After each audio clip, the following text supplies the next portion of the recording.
Усещате ли края на кутиите? Щото аз не го усещам. Детето се е записало на лятно училище. Ще й завъртя 2 сандвича, нищо че ми идва да не са баш сандвичи. Шегувам се, разбира се. Залепвам сандвичите на сандвичолепячката и ви давам отговор на 2 много важни въпроса. Първият е какво правя с коричките, втория е защо не отслабвам. И макар че тази кутия е с силиконова част върху капака, за да може да се побират цели ябълки, тази беше толкова голяма, че не се побра.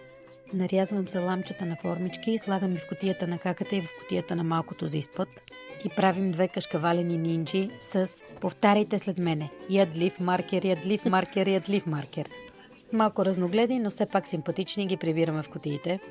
1 шоколадово яйце, 2 шоколадови гъбки. Прави ли ви впечатление, че няма обята, е само закуска? Значи, освен на зелено училище се е записала и на стол, ама само за днес. Поради липса на време и креативност слагам половин круша, забелязвам, че ми е време да си оправя ногтите. Вадя един охладител от фризера, забелязвам, че имам още замръзена кърма.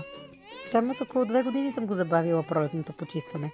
Може да не й давам пари, но и слагам евросалфетки, студен чай без захар и кофе.